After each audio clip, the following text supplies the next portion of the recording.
जय श्री कृष्णा। शिखा खंडलवाल पुसला से। श्री कृष्ण शरणम ममा। श्री भगवान जी बोले, हे अर्जुन, जिसकी कर्म फल में आसक्ति नहीं और फिर भी कर्मों को करता है वही सन्यासी है, वही योगी है। और जिसने हवनादि लौकिक कर्म छोड़ दिए हैं वह कदापि योगी नहीं है। हे अर्जुन, जिसको सन्यास कहते हैं उसी को कर्म योग जानो, क्योंकि संकल्पों के त्याग के बिना कोई भी योगी नहीं हो सकता। जो ऋषि मुनि योग प्राप्ति की इच्छा रखते हैं उनके लिए उनका साधन ही कर्म है, और उसके पूर्ण योगी होने पर उनका ज्ञान पूर्ण होने का साधन उनके चित्त का समाधान है। जब जब मनुष्य विषय और कर्मों की शक्ति से छूट गया हो और संपूर्ण वासनाओं को उसने त्याग दिया हो, उसी समय वह योगारूढ़ कहा जाता है। आप ही अपना उद्धार करें और आत्मा को अनर्वत होने से रोकें, क्योंकि मनुष्य आप ही अपना मित्र है और आप ही अपना शत्रु है। जिसने विवेक से अपना मन स्वाधीन कर लिया है वह स्वयं ही अपना हितकारी है, और जिसने विवेक का परित्याग कर दिया है वह स्वयं ही अपना शत्रु है। मन को जीतने वाला शांत स्वभाव मनुष्य की आत्मा भी शांत रहती है। जिसने ज्ञान विज्ञान से अपने अंतःकरण को तृप्त कर लिया है, जो निर्विकार हो गया है, जिसने अपनी इंद्रियों को वश में कर लिया है और जो मिट्टी, पत्थर और सोने को समान समझता है, वह सच्चा योगी कहलाता है। सहृदय, मित्र, शत्रु, उदासीन, द्वेषी, मध्यस्थ द्वेष करने वाले, योग्य बंधु वर्ग, साधु और पापी, इन सब में जो समान दृष्टि रखता है वही श्रेष्ठ है। योगी पुरुष को मन और आत्मा को अपने वश में करके वासनाओं तथा समस्त प्रपंचों को त्याग कर किसी एकांत स्थान में बैठकर निरंतर चित्त को समाधि में लगाना चाहिए। योगी निर्मल स्थान में पहले कुश, उसके ऊपर मृगादिकों की चर्म और उसके ऊपर वस्त्र बिछावे। स्थान ना तो बहुत ऊंचा ना बहुत नीचा हो, उसी पर मन को एकाग्र करके मन और इंद्रियों को रोककर बैठना चाहिए। आत्मशुद्धि के लिए योग करना अति उत्तम है। शरीर, मस्तक और गर्दन को सम करके अचल स्थिर होवे और अपनी नासिका के अग्रभाग को देखता हुआ सब दिशाओं से अपनी दृष्टि हटाए। भय रहित होकर शांत चित्त से ब्रह्मचर्य व्रत का पालन करे। मन को रोककर मुझ में ही लीन होकर मन को योग में लगावे। इस प्रकार मन को वश में रखने वाले योगी को निरंतर योगाभ्यास करते रहने से मुझ में रहने वाले निर्माण पद अर्थात मेरे स्वरूप में लीन करने वाली शांति प्राप्त होती है। हे अर्जुन, जो अधिक भोजन करता है या अनेक दिन उपवास करता है, जो बहुत देर तक सोता है या जागता रहता है, उसको योग प्राप्त नहीं होता। जो उपयुक्त आहार विहार करता है तथा कर्मों की योग रीति से पालन करता है तथा जो यथा समय सोता और जागता है, योग ऐसे पुरुष का दुख मिटा देता है।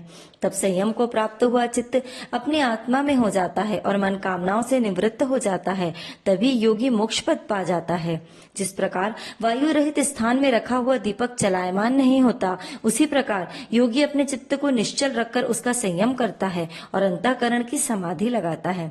जिस अवस्था में योगाभ्यास के कारण चित्त का वेग रुककर विषयों से पृथक होने लगता है और जब शुद्ध अंतःकरण से आत्मा को देखकर आत्मा में ही संतुष्ट होता है, जिन अवस्था में वह अत्यंत सुख जो इंद्रियों द्वारा जाना नहीं जा सकता वरन केवल बुद्धि से ही जाना जाता है, और जब वह योगी अनुभव करता है तब आत्म स्वरूप में स्थिर हो उससे विचलित नहीं होता।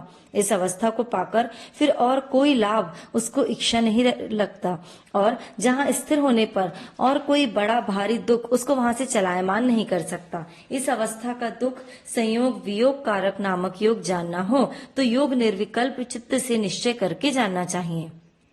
संकल्प से उत्पन्न होने वाला समस्त कामनाओं को त्याग कर और मन ही मन में सकल इंद्रियों को चारों ओर से रोककर धैर्य के साथ बुद्धि को अपने अधीन कर धीरे धीरे विषयों से दूर हटा लें और भली भांति मन को आत्मा में स्थिर करके किसी वस्तु की इच्छा ना करें, और यह चंचल मन जिधर जिधर जाए उधर से उसको हटाकर आत्मा के वश में करना चाहिए। इस प्रकार शांत चित्त तथा रजोगुण से रहित निष्पाप तथा ब्रह्म स्वरूप योगी को उत्तम सुख प्राप्त होता है। इस रीति से निरंतर योगाभ्यास करने वाला योगी समस्त पापों से छूटकर सहज ही परम सुख को पा लेता है, जो ब्रह्म संयोग से प्राप्त होता है। जिसका मन योग में स्थिर हो गया है उसकी दृष्टि भी सर्वत्र समान हो जाती है और वह सब प्राणियों में अपने को और अपने में सब प्राणियों को देखता है। जो सब प्राणियों में मुझे और मुझ में सब प्राणियों को देखता है, मैं उससे अलग नहीं रहता और वह मुझसे अलग नहीं रहता। जो अभेद भाव से रहता है, सब प्राणियों में स्थिर हो मेरा मनन करता है, वह योगी चाहे जिस अवस्था में रहे मुझ में मिल जाता है।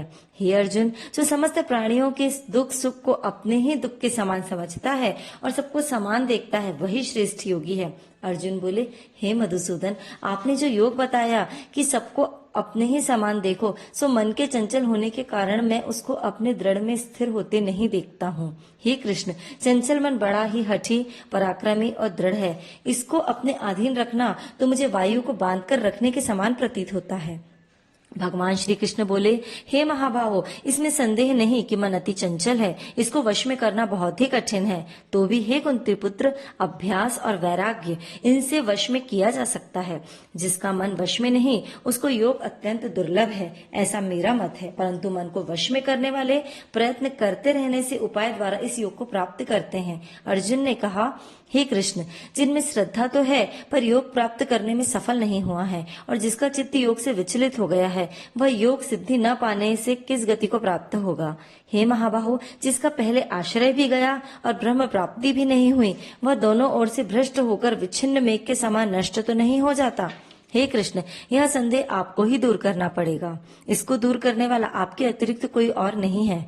श्री कृष्ण बोले, हे अर्जुन, उसका यहाँ नाश नहीं होगा और परलोक में भी नहीं होगा, क्योंकि उत्तम कर्म करने वाले किसी मनुष्य की दुर्गति नहीं होती। वह योग में असफल मनुष्य बहुत दिनों तक पुण्यवानों को प्राप्त होने वाले लोकों में वास करता है। वहां से किसी पवित्र और धनवान मनुष्य के घर में आकर जन्म लेता है, अथवा वह बुद्धिमान योगियों के ही कुल में जन्म लेता है।